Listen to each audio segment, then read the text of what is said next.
Auschwitz-Birkenau, former German Nazi concentration and extermination camp. The largest cemetery final resting place in the world. Over 1 million Jews, over 100,000 of Poles, Sinti and Roma, and Soviet prisoners of war. This is not an ordinary museum. Also because no other place saves items such as a broken-off toothbrush or an old suitcase.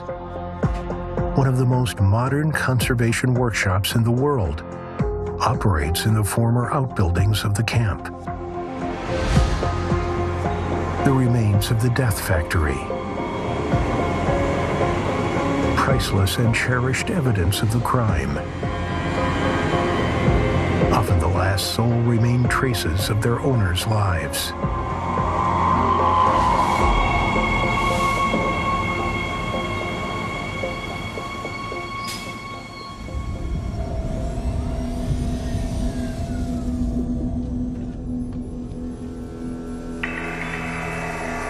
"905 cans of deadly gas, Zyklon B, have been preserved till today.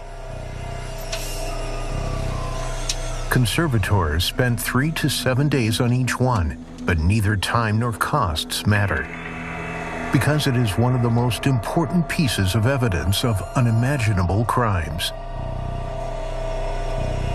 Let's hear the accounts of prisoners forced to work in the gas chambers.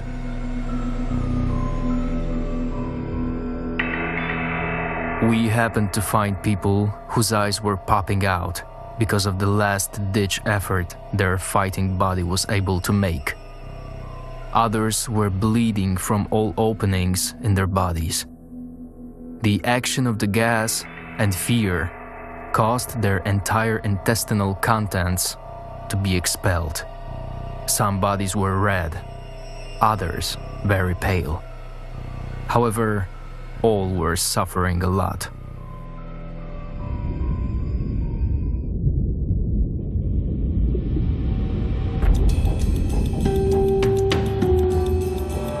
The inventor of the insecticide called Zyklon B was the German chemist Fritz Haber, a 1918 Nobel Prize winner. This preparation was already used during World War I for delousing of, for example, uniforms and underwear of German soldiers returning from the front. The purchase costs were relatively low and amounted to around 5 marks per kilogram of the preparation. Hydrogen cyanide, a cheap and effective agent to exterminate bugs, insects, and rats, was used by Germans to murder Jews. The victims driven to the gas chambers were lied to, that they were going to bathe after their journey. In most cases, whole families were walking. The parents were holding their children's hands, taking along everything they needed to have a bath. Here is one of the 3 artificial showers from Auschwitz that have survived to this day. Let's listen to the accounts of prisoners forced to work in the gas chambers. On the ceiling inside the gas chamber were fitted showers, which of course were not connected to the water supply system. The gas chamber in crematory number 3 was placed underground. At the ceiling, there were dummy showers, one next to the other. There were plenty of them all over the ceiling.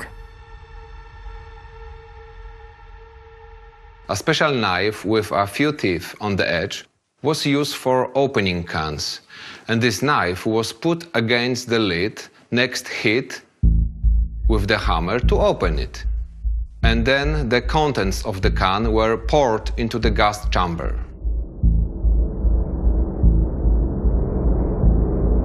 This is the original Zyklon B drop box. The damper was securely tightened with screws to prevent gas leaks. Let's listen to the accounts of prisoners forced to work in the gas chambers.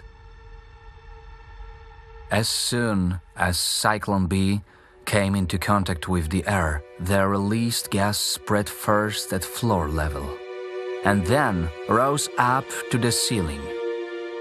The lowest layers of bodies were always the corpses of children, the elderly and weak people, whereas the biggest and the strongest bodies used to lie atop. Those lying on the top must have climbed on the bodies of those already resting on the floor. Bleeding corpses, scratched. Some had tufts of torn-out hair in their hands. Pregnant women died while giving birth to their babies. Or often they would give birth to them before they died. There is no way to describe such scenes.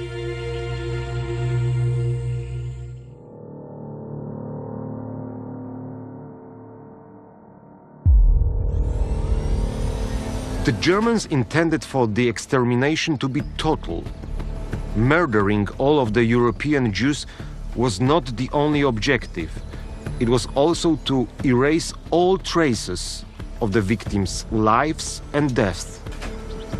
The struggle to restore their names, surnames, and faces is still going on.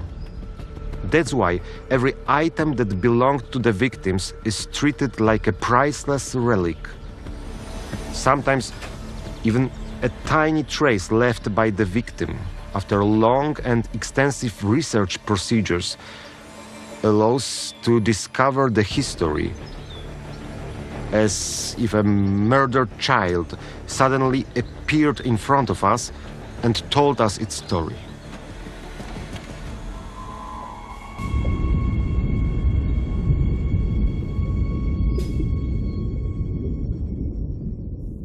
A booty, until recently quite an anonymous object, was among thousands of shoes at the museum's core exhibition. While working on securing the objects in the display cases, we came across these booties with a handmade inscription. Inside the shoe, there was a name and surname, Amos Steinberg, and also the number 541. But it was not a camp prisoner number.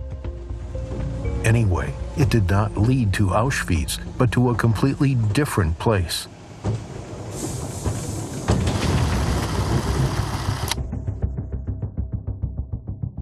It is August 10th, 1942. Another Jewish transport from Prague ends up in the Theresienstadt ghetto in German-occupied Bohemia. 4-year-old Amos Steinberg and his parents are on the deportees list. Inside the shoe, it was probably the caring mother who wrote down the boy's transport number 541. In Theresienstadt, now known by its Czech name of Terezin, despite hunger and diseases, the family managed to survive for 2 years. But the worst was yet to come.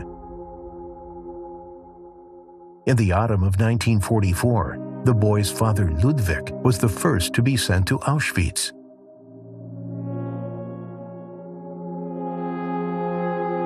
Two weeks later, Amos and his mother Ida arrived in Auschwitz in a cattle car.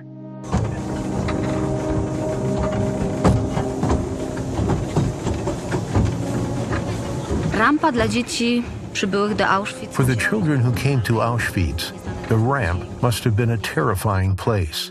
Unknown sounds, unknown images, German orders, barking dogs, strong lights, and barbed wire all around could frighten the children. An additional element was the crowding. People getting off the carriages did it in a hurry. They were taking out their luggage. In this crowd, it was very easy for children to lose their parents.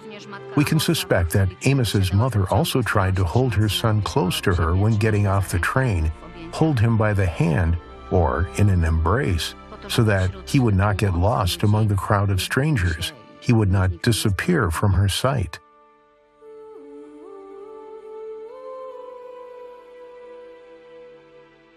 Surely they both dreamed of meeting their father and husband again. They underwent selection and waited to bathe after the journey. Ida was a young, healthy, strong woman. She could hope to survive, but she didn't know one thing.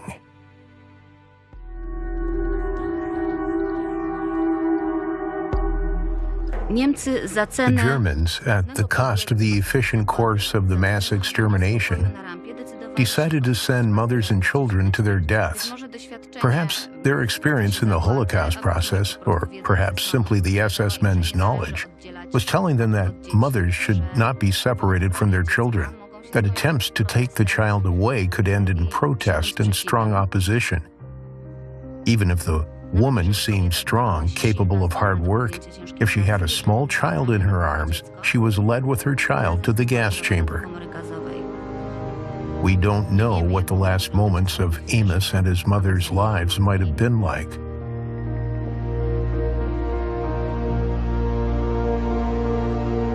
However, the testimonies of Sonderkommando prisoners help here again. They recall that mothers most often looked after these children with tenderness.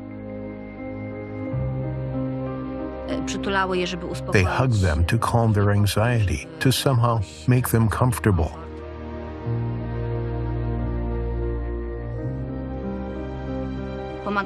They helped them undress, arrange their clothes in piles so that they could find these clothes after the supposed disinfection or bathing.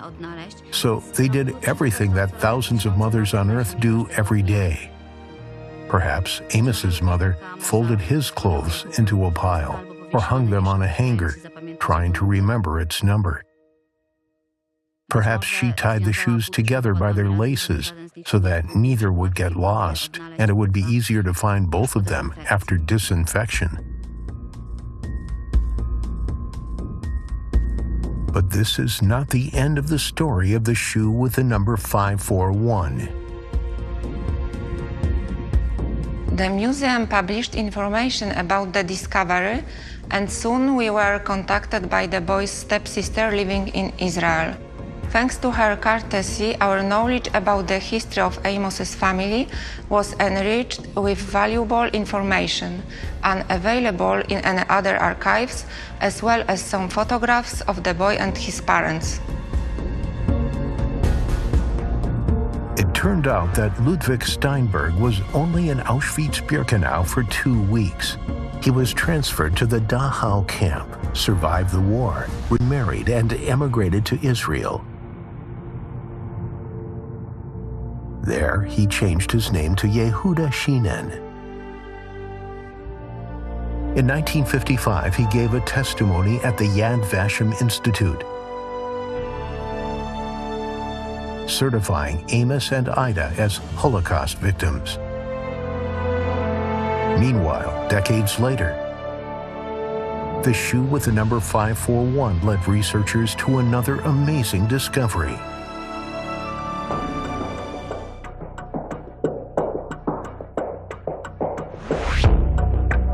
We continued further research in the museum collection, and we found that the suitcase with the inscription Ludwig Steinberg, kept in our collection, might be linked to Amos's family. However, we also knew that at least 2 prisoners in the Auschwitz camp had the same name and surname.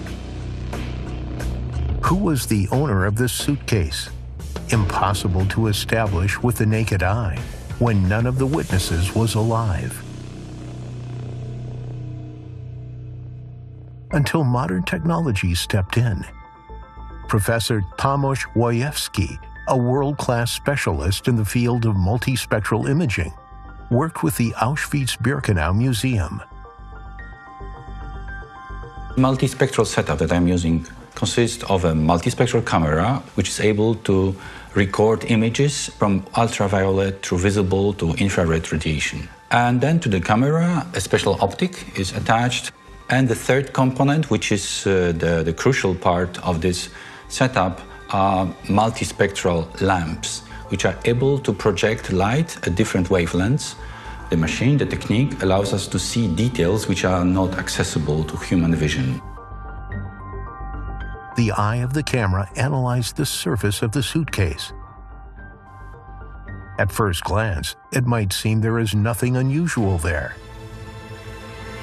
But are you sure?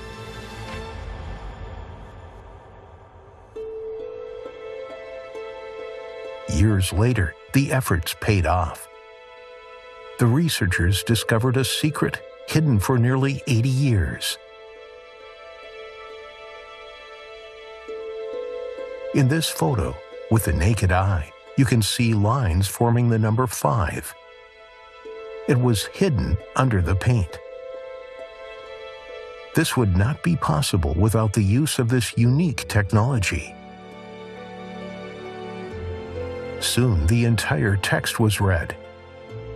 It is number 541, the same under which 4-year-old Amos was registered in the transport to the Theresienstadt ghetto. Probably at first it was a suitcase with his belongings, signed like the shoe by his caring mother.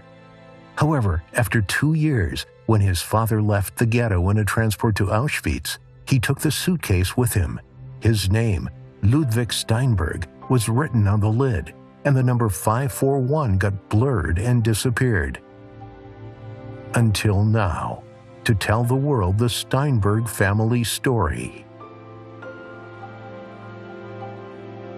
Amos and his mother Ida arrived in Auschwitz in early October 1944. At the beginning of November, a decision was made to stop the mass extermination of Jews in the gas chambers. When we think about Amos's story, it is impossible not to be aware that if he had come to the camp just a month later, he would have had a chance to survive.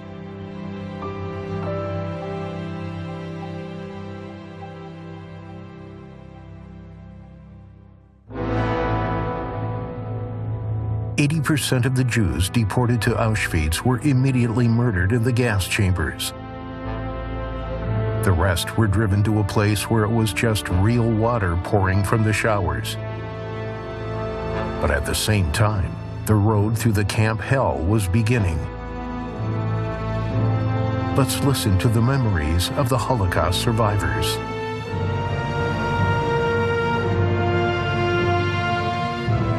I was taken to the bathhouse together with other people, where we had to strip ourselves. There they disinfected us, cut off the hair on our head and any other hairy places. Although in the ghetto, we had already been subject to gynecological examination. They also checked we weren't hiding any valuables in our vaginas.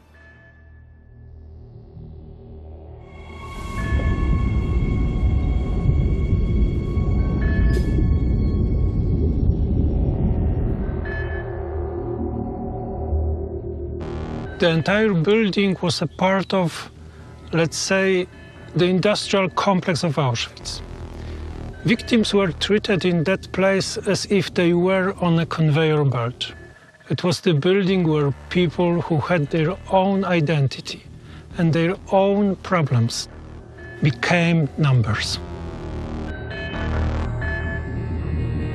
The central sauna in Birkenau was put into operation at the end of 1943. The rooms form a logical sequence of the camp admission procedure, successive stages.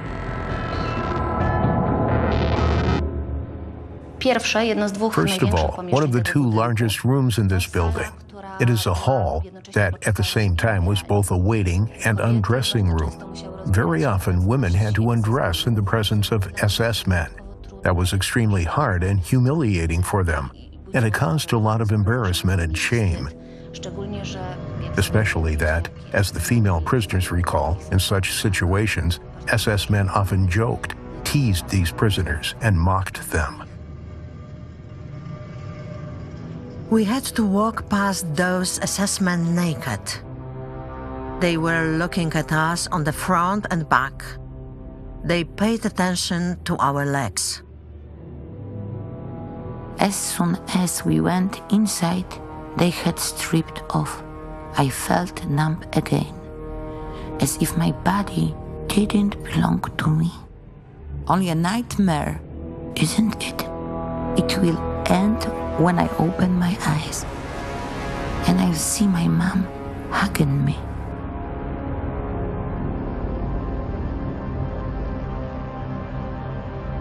Then the naked male and female prisoners had to go to the room where the hairdressers were waiting. Prisoners recall that apart from having their heads shaved to the bare skin, all other areas of bodily hair were shaved as well. A prisoner was forced to stand on a stool. First, the private front areas were shaved. Then, that prisoner had to turn around and bend over to facilitate the hairdresser's work. They did it dispassionately, impulsively, disheartened, as if they were shaving objects, not people. Razor blades, or perhaps razors, I don't remember this. They were hellishly blunt and cut us. I'm embarrassed to say, but we did actually bleed.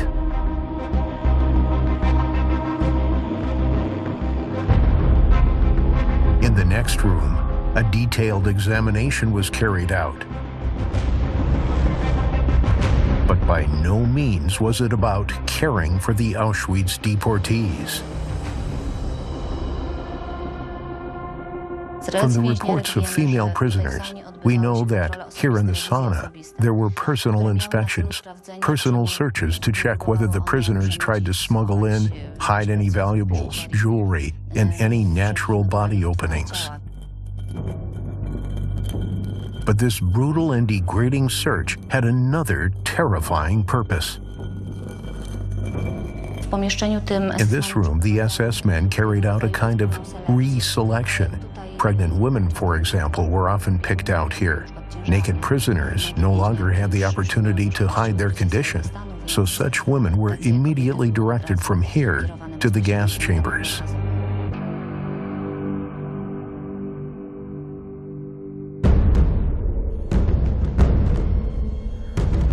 The next room is the showers. A few of the deported have heard horrific stories about Auschwitz. They were convinced that they would be gassed.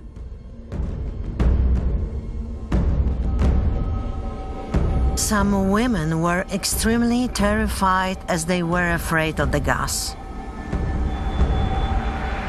But it was actually a real bath, something wonderful.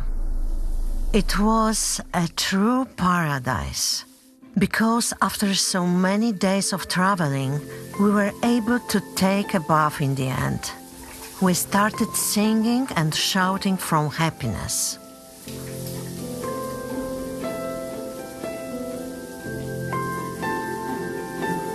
This is the only remaining photo of the central sauna showers. But the happiness of the deportees did not last long.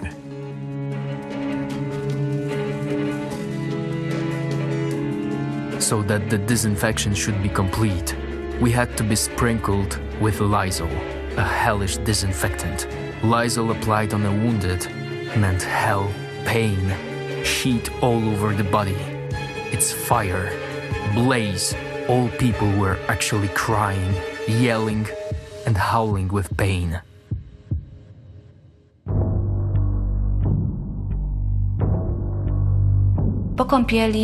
After the bath, the prisoners went to the next room, the drying room. It often occurred that the prisoners were not given any towels.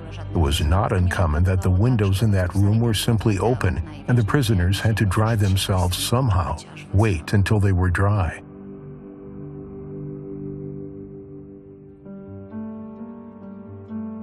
The last room in the sauna was the dressing room. Those who had just arrived at the camp received camp clothing, striped uniforms, or civilian clothing stolen from the property of Jews doomed to extermination. Often, male and female prisoners received completely mismatched clothes, too large or too small, inappropriate for the season, often damaged, stained, and dirty. But this is not the end of humiliation. The last step is tattooing prisoner numbers on their forearms, turning a person into a worthless string of numbers. Afa Moses Kor was 10 years old when she was sent to Auschwitz. She survived by a miracle because the SS doctor Josef Mengele chose her and her twin sister for pseudo-medical experiments. She was haunted by the traumatic experience of being tattooed.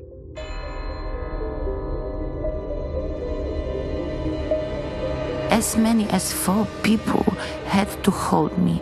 A man making tattoos heated a pen-like a device over the flame. Then he dipped in ink, put the hot tip on my body, and started. A7063, number on the outside of my left forearm. Stop, it hurts.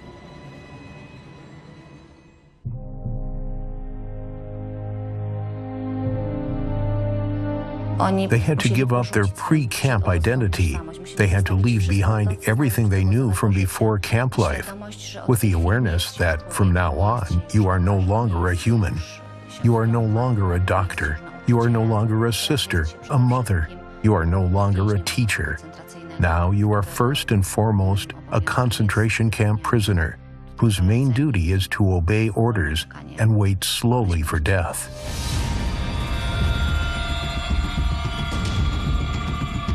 When the procedure of accepting and registering new prisoners was over, one question was constantly asked: where are my relatives? Mom, father, siblings, grandparents. Let's listen to the memories of the survivors. Tell me, where are our parents? You don't know where the assessment took them? A boy I knew told me. Can't you see that chimney giving off so much smoke? Your mom is being roasted over there.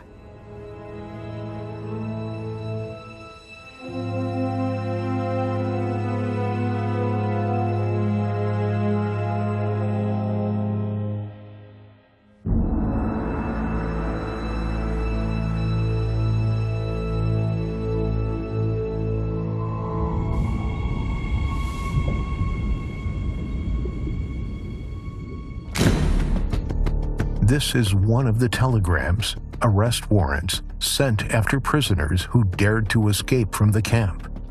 In June 1942, however, no one suspected that in a few dozen years, the hunted August Kowalczyk would wear the SS uniform. Ten pan musiał się pomylić. Takie papierki możesz pokazywać żandarmom, a nie nam.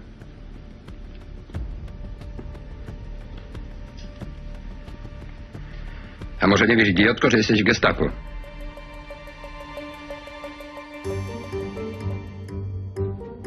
It's really amazing. The former Auschwitz prisoner became an actor after the war, and he played the roles of brutal Nazis. In addition, he said he had never had a problem with this. He simply tried to create the same feelings in the audience that the Germans evoke in him during his stay in the camp. But August Kowalczyk had an iron character, and from the very beginning. He seriously considered entering a theological seminary. But after the outbreak of war, everything changed. He wanted to fight, to become a soldier, and that is why he tried to get to France, to join the Polish army under formation. Unfortunately, he fell into the hands of the police when crossing the Slovak-Hungarian border illegally. In December 1940, he was sent to Auschwitz. He was given the number 6804. After 6 months, he found himself in one of the lowest circles of Camp Hell. he was sentenced to a penal company for life. This is a special working group, the so-called Strafkompanie, penal company, to be assigned to especially hard work. The penal company prisoners were deprived of any rights. They were placed in a separate, closed barrack. It was well known that penal company members were sentenced to death. Except that death in penal company was a slow torture. Starvation rations, constant beatings, and murderous work. In the former barracks of the penal company, a painting made by an anonymous prisoner has been preserved. It depicts the digging of the so-called Königsgraben, the royal ditch. This mocking name was given to a large channel draining water from the Birkenau camp. The prisoners dug a trench regardless of the weather, often waist deep in water. One by one, they died. This is how August Kowalczyk remembered the nightmare of the penal company. The prisoner was completely exhausted and lying near a pile of turfs. SS-man Moll approached him and asked why was he not working. The prisoner turned out to be a Jew. He had the Star of David sewn on his clothes and was a dance instructor from Radom. Moll threw him into the nearby marsh. The Jew was sinking slowly. Moll was sneering at him by saying he would show him the dance of death and that it would be his last dance. Eventually, only the star remained afloat. As a symbol, it rested longest on the surface of the water.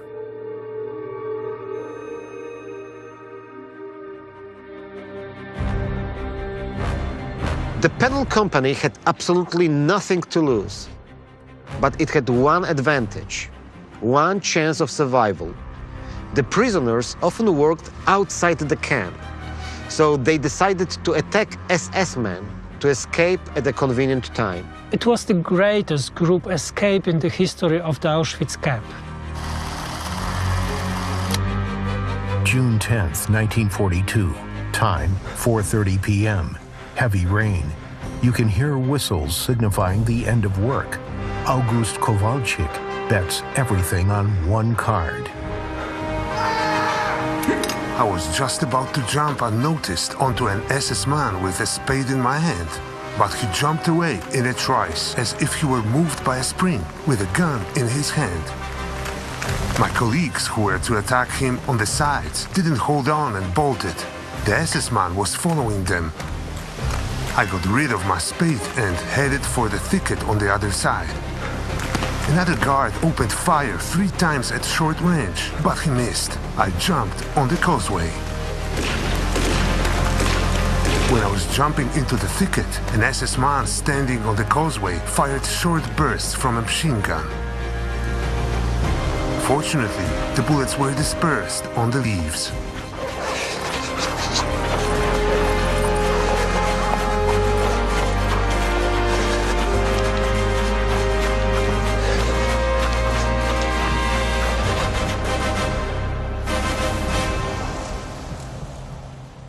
About 50 prisoners attacked the SS-men.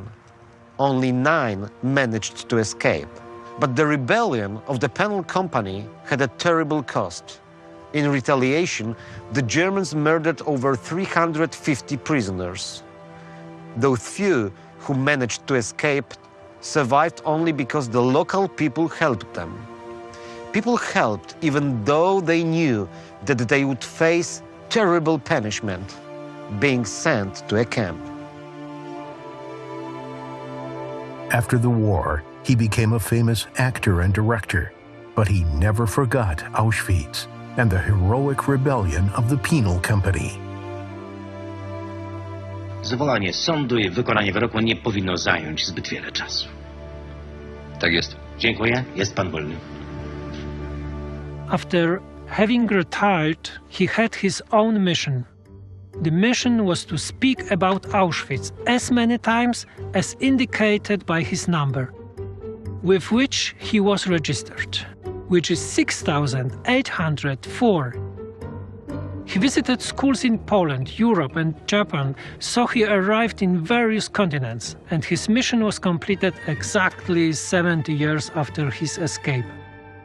I am going to tell this in public for the first time. My last conversation with August was when he was lying in the hospice of Oświęcim. A hospice that he organized, and the hospice was also meant to be a memorial to those who then helped camp prisoners. I remember when I came, he woke up, looked at me and said, "Andrzej, your face is decent, but remember, you have to work for your face until your last days."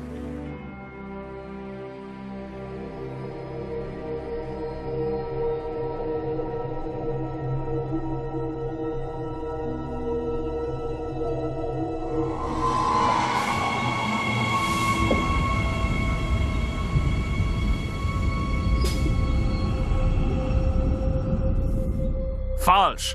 Wrong. Richtig. Correct. Unloading of transport of prisoners. Wrong. Correct.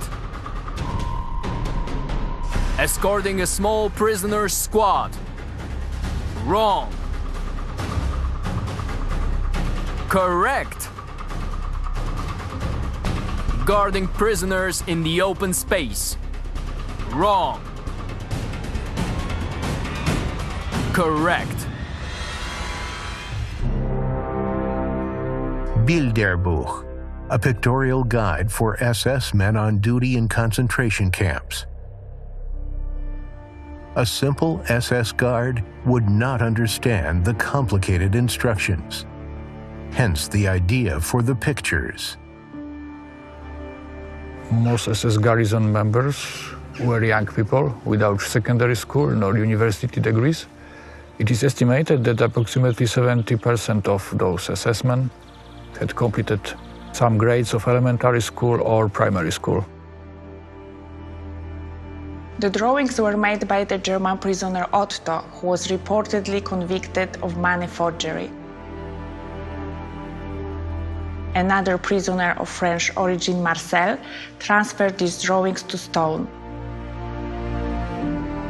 Later, hundreds of prints were made from them to be used in other concentration camps.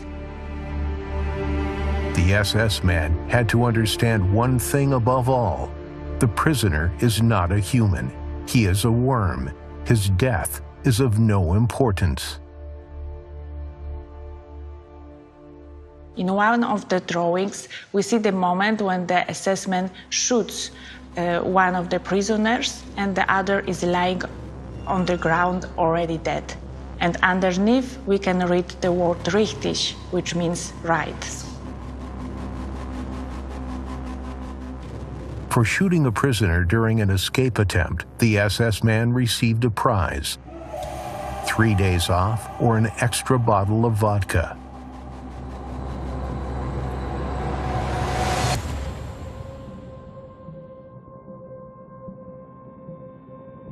In a moment, we will see some unique photos, the only ones showing the burning of the victims' bodies.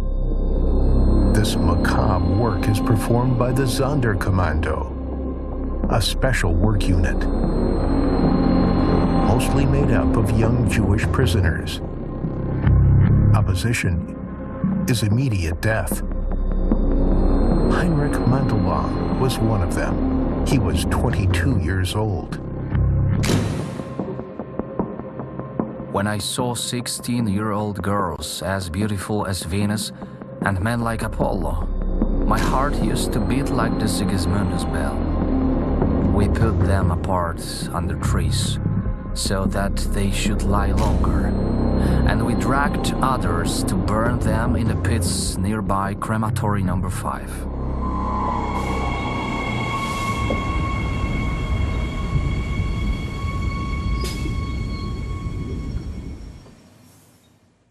Members of the Sonderkommando often see their relatives and friends enter the gas chambers, or they have to burn their corpses. They are slaves in the death factory. Yet a few of them will change the course of the Auschwitz history. Zalman Leventhal, Alex Herrera, Yankiel Handelsman, and Zalman Gradowski, who led the resistance movement. People were fully aware that one day they would be of no use to the SS men and would be deprived of their lives. The Sonderkommando wanted to leave a trace of this tragic crime that took place here. In 1943, and certainly in 1944, they created written documents describing the most important events that took place in the crematoria. They described their mental state, described their pain, cry of despair. Risking their lives, they document the extermination. They bury invaluable accounts in the ground around the gas chambers and crematoria. In 1962, records hidden by Zalman Leventhal were found. October 1944. The 7th, 8th, 9th, 10th, 11th children, 12, 2,000 women, 2,000 family members, 3,000 women, 3,000 family members, 3,000 women, 800 children, 2,000 men, 800 men, gypsies, Slovakians, patients from the camp hospital.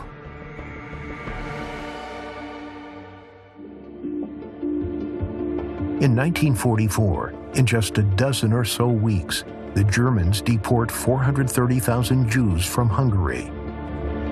They murder entire families. A maximum of 4,000 people can be burned in the Birkenau crematoria per day. This is definitely not enough when overcrowded freight trains bring even several thousand Jews in one day.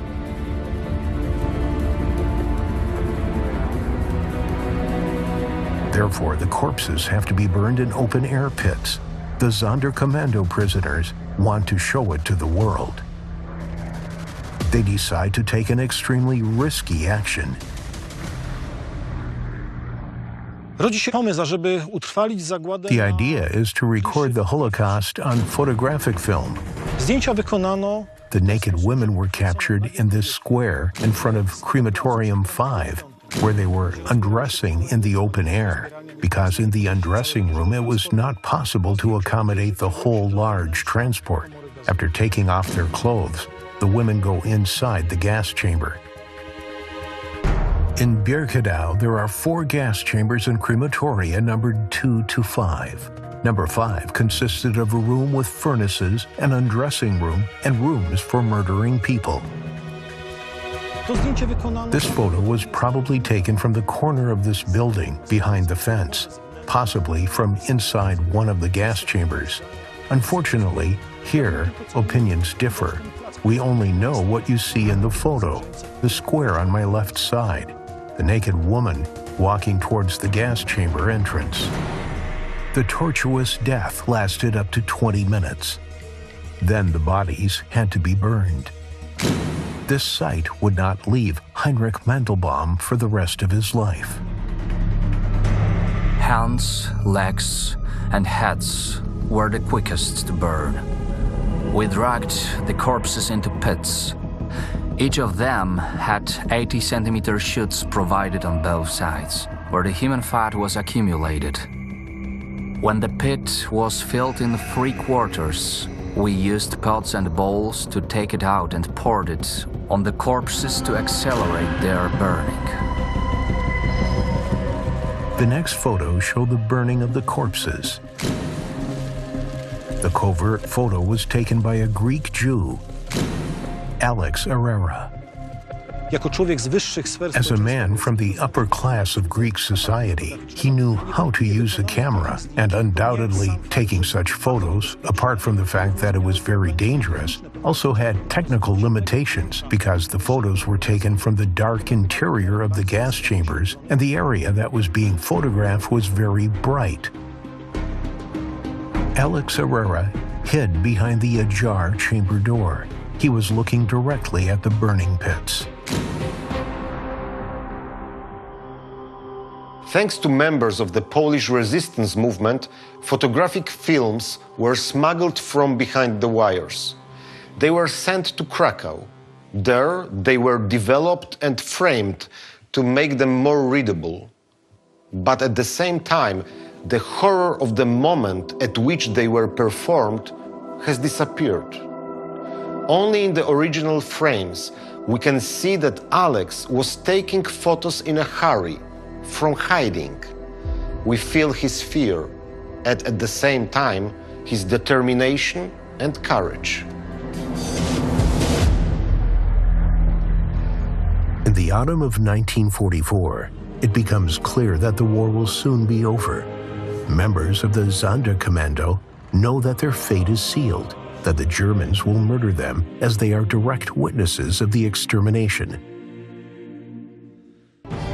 The Sonderkommando then holds about 660 prisoners.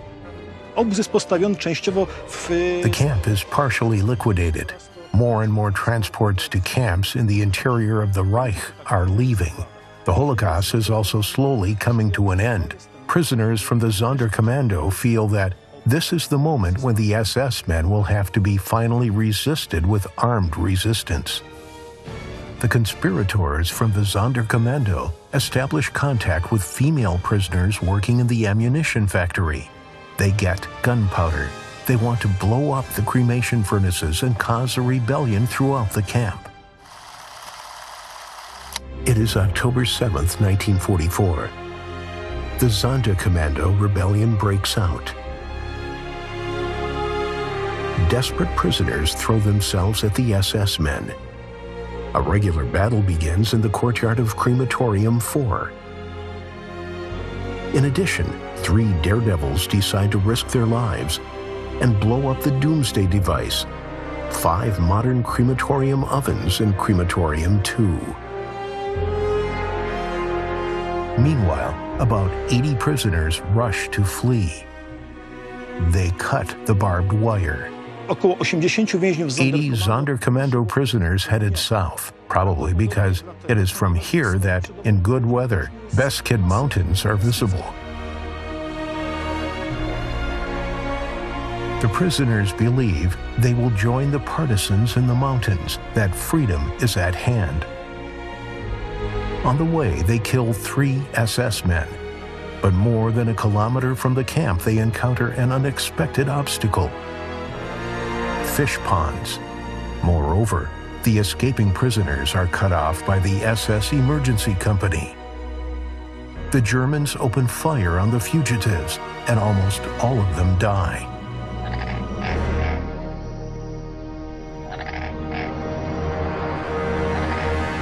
The total figure of the Sonderkommando rebellion is about 450 dead prisoners, 3 SS men bayoneted, Crematorium 4 to a large extent burned down. Unfortunately, the attempt to destroy the furnaces in Crematorium 2 failed.